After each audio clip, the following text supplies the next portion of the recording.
Fear stops us from achieving our true greatness. Are you a professional woman who is feeling stuck, unmotivated, or burned out? Are you worried about your wellness? Are you letting fear stop you from crushing your goals? If you answered yes to any or all of these, then this is the podcast for you.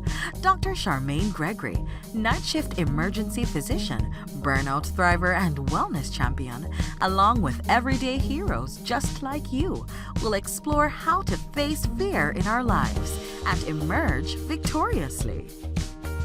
Hey, thanks for checking out this episode. Be sure to click the subscribe button and the notification bell so that you get notified when the next video comes out. It only takes 2 seconds to make 2 clicks. So let's do it. Let's get back to the video. Hello, Fearless Freedom fam. It is Dr. G, and we are back for another exciting episode of the Fearless Freedom with Dr. G podcast. Today, we have Joe Sherman with us, and he is going to tell us all about himself, what he's up to, and he's up to quite a bit. And then we're just going to keep jamming and talking. So let's make it happen. Great to be here. Thank you so much for having me, Dr. G. Thank you for coming on. So you got to tell the audience who you are and what you're up to. Yeah, so I'm a general pediatrician, and I am in Seattle, Washington right now, and spending most of my time coaching physicians and other healthcare workers in areas of well-being and life balance, as well as trying to avoid burnout, especially during this time of pandemic, and working with others in facilitating retreats and reflection groups for people who are healthcare workers and facing a lot of stress in their work right now. That is much needed. Now, I know that there are lots of people who listen to this podcast who happen to be in our field, right? Mm-hmm. But there are also a lot of people who are in other fields where they're experiencing burnout. So this is applicable. But obviously, with the impact of the pandemic, it definitely seems like, you know, from our standpoint, this has been a huge, huge problem that we're facing. And maybe we weren't ready to face it. Maybe we weren't thinking that we were in that space, but definitely talking to lots of colleagues who are in that space right now. So your services and your offerings are greatly appreciated.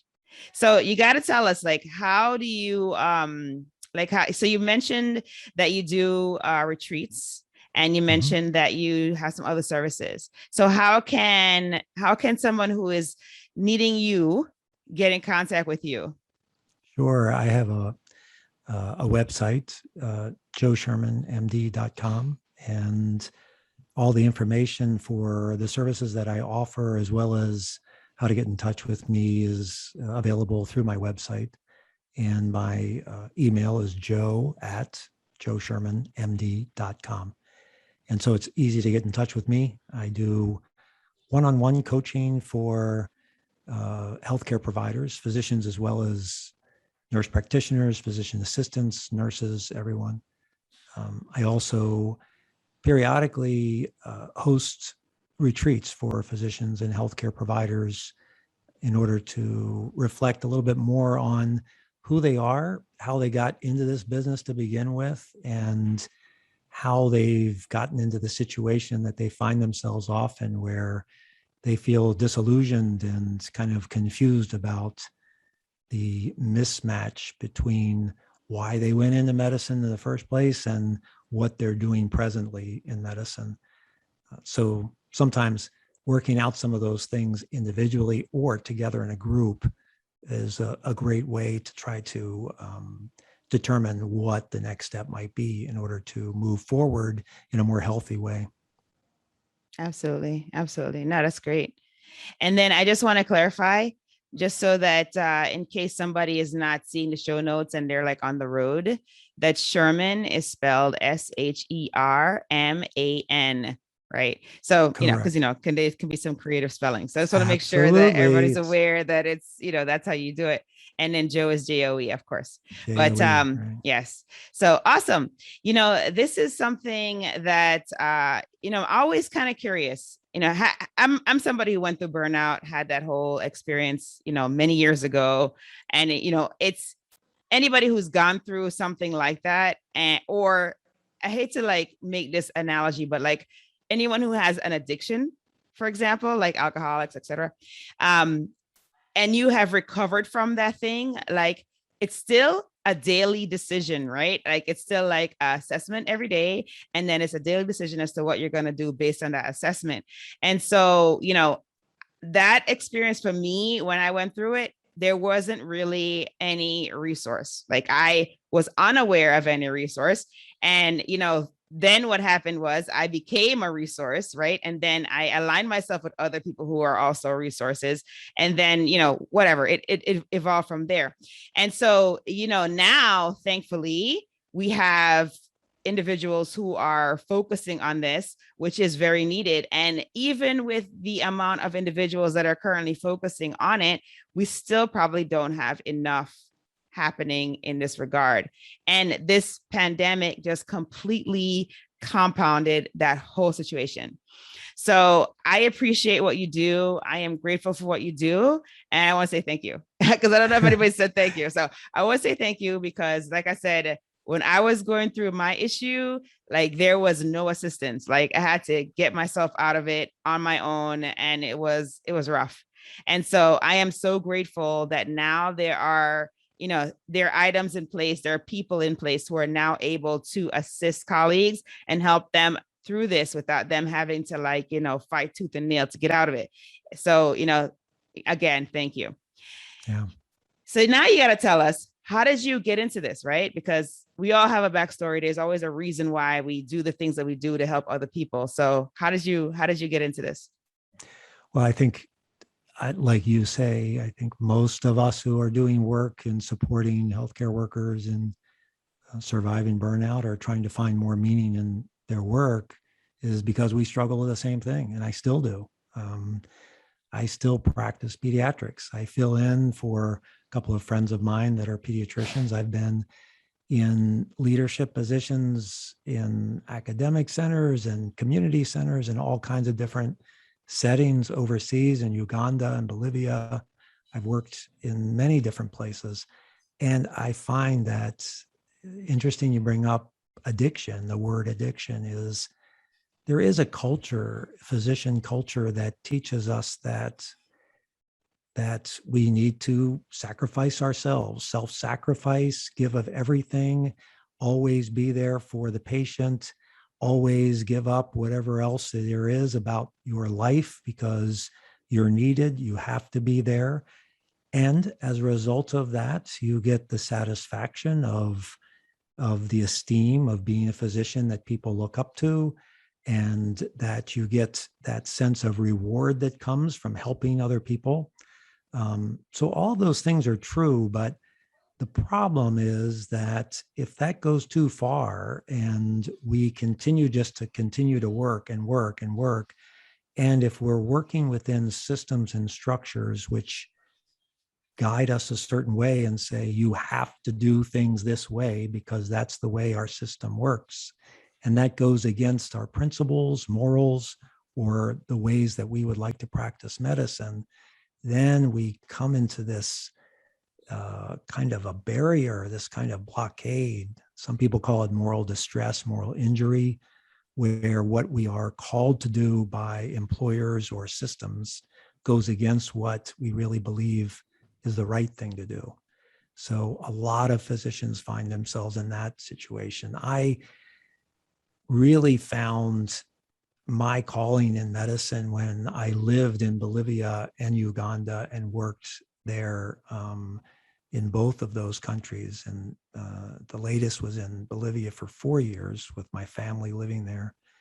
And I got a chance at that time to do some medicine, some teaching, some counseling, some community work. I got a chance to really use all of those gifts, skills, and activities that make me feel alive.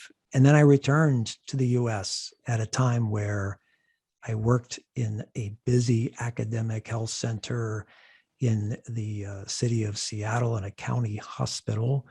I had a very busy patient load, but that wasn't the problem. It was the system that I was working under. It didn't allow me to treat my colleagues as well as the patients the way that I would like to. And instead, I was distracted by administrative work, computerized records, Yes. following up with all kinds of other things that really did not give me the satisfaction of the connection and relationships of why I went into medicine. So I had to stop. And that's why I'm doing this work now, but still doing a little clinical work in a setting that's more attuned to who I am. Wow. Yeah, no. It was so you bring up a few things here. So this is interesting, right? So you mentioned that when you're in Bolivia, you were able to have a nice balance, it sounds like, because you're able to participate in community life. So making a difference beyond the office. And then you're able to make a difference, clinically as well. And then it sounds like you had a good balance for your family because your family was there, and so you probably had time to spend with your family. And so it's funny how when you're in a scenario like that where you're able to kind of have like a 360-degree effect, it's really, really cool. Like you don't feel it. You don't feel like, oh my gosh, this is a burden. Why am I feeling like it's a burden when this was what I set out to do? I made a decision to do. I made a promise to do. And then you go back into a situation where, there are all of these obstacles that do not promote your well-being, really, and don't promote your ease of practice even, right? So if you look at the Stanford model, they talk about how there are 3 different parts to the burnout situation, right? There's the institutional part. So like your ease of practice. So if you're constantly dealing with obstacles as you are trying to deliver the care that your patients deserve, and that is that's chipping away at your armor. That's making you less effective. That's making you less happy. And then if there's not a culture of wellness at your institution, that's a whole other animal, right? So then you get to yourself and then your own personal resilience. And if you don't have the support, if you don't have the items in place, that's going to be injured as well. So it does make a difference, your practice environment. It does make a difference, all of those things. And it's amazing that you got a chance to see both sides. You got a chance to see, have a practice in Bolivia for those 4 years, and then to also be in the busy urban hospital in Seattle. And so I can now identify with that because I practiced at a very busy community academic center for 16 years, and we did the whole thing, all that stuff, all the faculty stuff.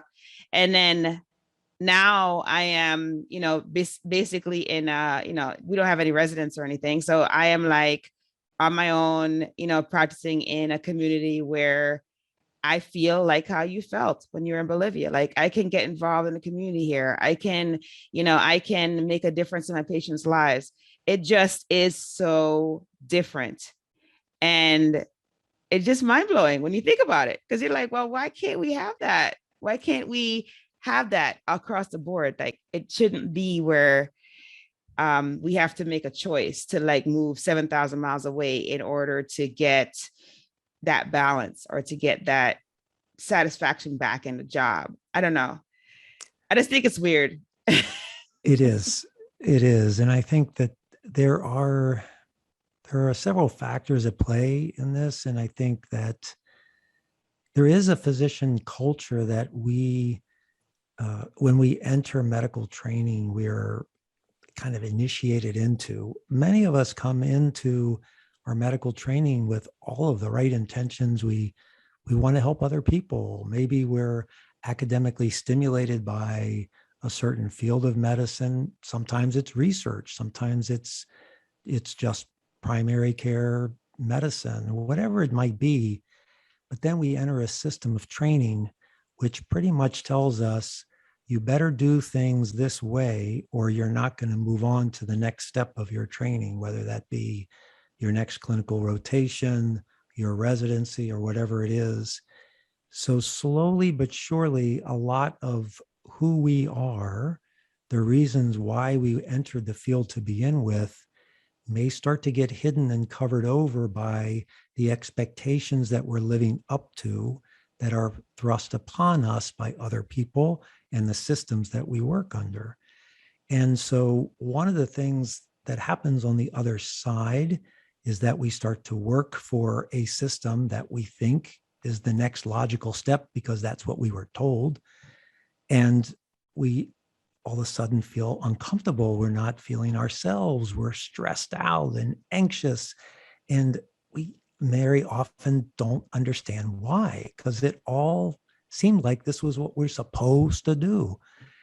And sometimes when I work with people individually, I have to stop and I say, okay, go back, way back before. Why did you do this? And what experiences have you had as a physician, whether it's in training, later, or whatever, or even outside of medicine, where you felt like, wow, this is really me. I really feel like myself. And I always say there's two questions to ask. When are you in an activity where you say either, gosh, I wish this would never end. I just love doing this. Or after it's over, say, I can't wait to get back to doing that again. How many things that you do in the course of a day, if you're a physician, clinically, teaching, whatever, that you can look back and truly say those things? And what I say is like, okay, what are those things? If there aren't any, then you have to start wondering if you're in the right place. But if there are a few, then I start to say, okay, how can you amplify that? How can you grow those moments to take over all of those moments where you say, oh my God, I can't wait till this ends. Or God, I hope I never have to do that again. And try to push those things out of the way. And sometimes it's the empowerment that we can have to say, look, this is why I became a physician. And this is the direction I would like to head into. And whether it's the people that you work directly for, or someone that is a mentor, someone who actually is looking out for your well-being, and you say, how can I strategize to expand and amplify those life-giving activities? Sometimes it's not in the place where you are. Sometimes it is. And I try to work with clients, either, like I say, in groups or individually, to try to find those sweet spots where their soul meets the role. That's the key, is where they feel like the role that they're playing really is manifesting the soul inside of them. And that's my ultimate goal. Hey, it's Dr. G, and I just wanted to take a quick moment to thank you for listening to this episode. I'm so honored to have you here with me. Did you know that I can help you to get your own podcast started? With my podcasting launch course for professionals, I walk you through everything you need to know about starting a podcast.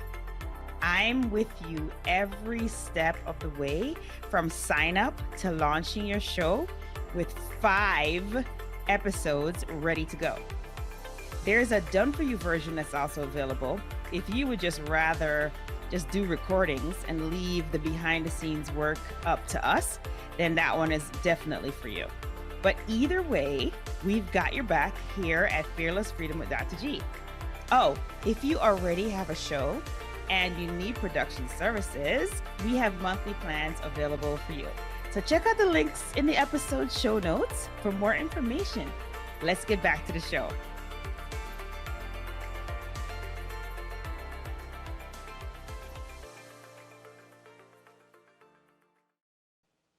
Love that, where the soul meets the role. That is awesome. No, that's great.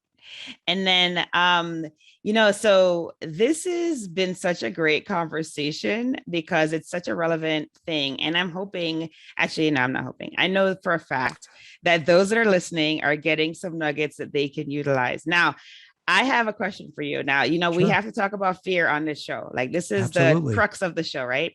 So, we talked a little bit, we kind of talked around it, but like, let's just hear what kind of fears did you have to face?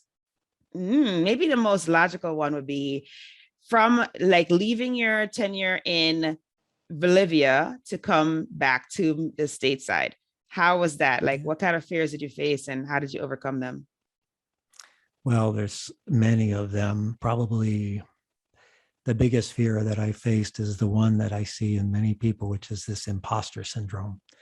And if I am the white gringo, older senior physician in Bolivia and working in a small town with indigenous folks who are my patients, I can feel very superior. I can feel like I really know everything about medicine and that I'm extremely helpful. And yet at the same time, I was very humbled many times. My Spanish, I trip over and I very often misdiagnose things. I remember thinking someone had a reaction to a insect bite, and it turned out to be Chagas disease. I never Oh my saw gosh. Chagas disease. And oh my so gosh. my Bolivian colleague, after I saw the patient the day before, and said, "Oh, just take some antihistamine and you'll be fine." And the next day he calls me in and says, "Hey, I want you to see a classic case of Chagas disease." And I walk in and there's that patient, the same one I saw the day before. And I went, "Oh no, I don't really know what I'm talking about." So returning back to the US after 4 years away and stepping into a busy clinic where all of these advances had been made that I really didn't know that much about, there was a sense that I had that, oh my gosh, everybody knows more than me. And they're going to find out that I really don't know anything. And that was a great fear. And I remember so well walking into a patient's room in its pediatric clinic, and I saw a young child with her parent. And the parent said, "Oh, we're waiting for the results of a microarray test to come back." And I was the attending physician. I was the one who was supervising. And I kind of nodded my head inside going, I don't know what that means. And I came out of the room after saying, I'll be right back. Of And course, as an researched attending it. physician, I go back into the provider room, and there's a third year medical student. And I look over at the third year medical student and I say, "Come over here for a second," and I am like, I don't know, 30 years his senior. I don't know. And I call him over and I say, "I have a question to ask you." And I said, "Can you tell me what a microarray is?" And he looked at me with this scared look on his face. And I said, "Wait, before you answer, I want you to know something. I'm not asking this to find out, do you really know this? Because guess what I know? I'm asking this because I have no idea what it is. I just got back from Bolivia. I have no clue, and I'm learning myself. This electronic health record, I don't know how to use it. A microarray, I don't know what that means. Please help me." And the look of relief and excitement yes. in Oh his my eyes gosh. Yes. to He's sit like, down with me as his attending and show and you teach something. me yes. what this DNA test was. And I looked at him and I said, "Thank you so much, because this mother just asked me and I had no idea. And now I can go in and I can have at least some clue about what I'm talking about."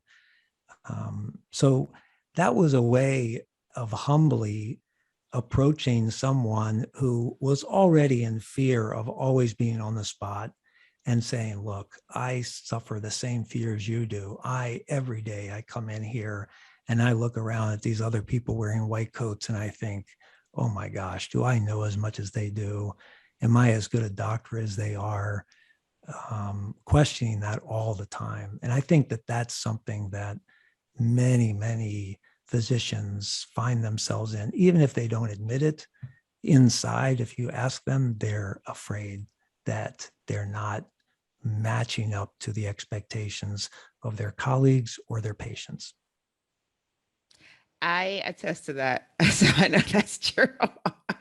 And so it's funny that you say this because I had almost the opposite experience because coming from, just coming from mainland and coming here, and then there being illnesses that, I mean, there are a lot of similar illnesses, but then there were like illnesses that I was unaware of that I was kind of like, oh, wow, yes, please show me because I have not seen this. I've read about this maybe like in med school, and now I'm actually seeing a patient with this thing. It's like mind blowing, exciting, and scary at the same time. And so, no, I applaud you for being as humble as you are, because I have found that yes, we all have that same fear and that imposter syndrome that plagues us, but not all of us are willing to ask for help. And I think that that's where the danger comes about, because when we feel like we know everything and we don't ask for help, then that's when mistakes are made, that's when patients get injured, and it's just so much easier just to say, hey, you know what, I haven't done one of these things in such a long time, or hey, can you just refresh me on this, or can you show me where to go to refresh on this, and just do that before entering the room or doing something on a patient, then pretending like and then you injure the patient. So I appreciate the fact that you were humble about it. And I know that your patient appreciates it as well, even though they don't really know that you didn't know it. Because I mean, you stepped out and you found out what you need to find out, and you came back and you're able to have a conversation with them, which is essentially what they want, what they needed. So no, that was awesome. I Great think that this story. is, I relate to you the opposite way too, because I was in similar situations, more so in Uganda, where I was surrounded by all of these diseases that we have immunizations for: tetanus, measles, mumps, malaria, and TB, and all of these things. And the residents there who had seen this not only during their medical careers, but during their lives. And I'd never seen it before. And they looked on me as the attending, especially someone who came from the US. It was kind of like, wow, this person really knows everything. And I had to say to them, I have no clue, as you're presenting this, what this would be. And but we were able, after a while, once the veil and all the armor kind of gets removed, then we can start to help each other out. And I said, you teach me about malaria and cerebral malaria and all of these things that I don't know anything about. And I'll teach you about child development and autism and all of these things that I might know about. And that way, maybe we can feel closer and have that relationship, which is really what we're looking for underneath anyway. And so I see that all the time. And now I have to say, in those moments when I can be humble, and then there's other moments where I feel like I'm going to hold on to this white coat as best as I can because, and probably there are more times unconsciously when I do that than when I truly can say, I don't know. But it's, especially as a pediatrician, when parents come and they say, what do I do about this? Or what do I do about that? We say, as a pediatrician, the older I get and the more experienced I get, the less I claim to know. And it's because there are so many different ways of doing things. And I've seen them in my career where I learned one way of doing things and saying, this is the way that we have to do it. This is what you feed children at this age or whatever. And then if I wait long enough in my career, 10 years, 20 years later, it's like, you never do it that way. Are you kidding me? Where did you get that information? So, well, that's what I was told, So it changes. And so you have to kind of put on this idea that I'm human too. I'm not a superhuman. I'm not infallible. I need a break now and then. And I need help now and then. If I feel overwhelmed, like many of us have during the pandemic, I need to lean on somebody. I need to walk away. I need to show myself compassion for the times that I do not live up to my own expectations. And that's really what's needed at this time. Self-compassion and compassion from others who can say, we're going to stop making you heroes and we're going to start allowing you to be humans and to walk away, take a break. We're not going to expect for you to be miracle workers anymore. Yes. Wow. Yeah, no, that's so much the truth. And I'm hoping that we get to that point. Oh my goodness. Wow. Such a great conversation. Oh my gosh. We have explored quite a number of things and we have touched on several fears. So I appreciate you for sharing your story about the transition back. That was amazing. And we're at that point in the show now where we are going to do our fill in the blanks. So Dr. Sherman, are you ready? Ready for fill in the blanks? I'm going to try. Go ahead. Okay, awesome. So the first one is, to me, fearless freedom means self-compassion and self-awareness. Awesome. The next one is, if I am fearless, I will be able to be more myself authentically. Awesome. And then last but not least, my battle cry is speak your truth and be compassionate to yourself. Love it. Thank you so much for your time. I know you're busy, so I appreciate you for taking time out to speak to me and speak to the Fearless Freedom Tribe. We appreciate you and all the work that you're doing. Just let the audience know one more time how they can reach you. Sure. On the internet, just joeshermanmd.com. That's JOESHERMAN.com.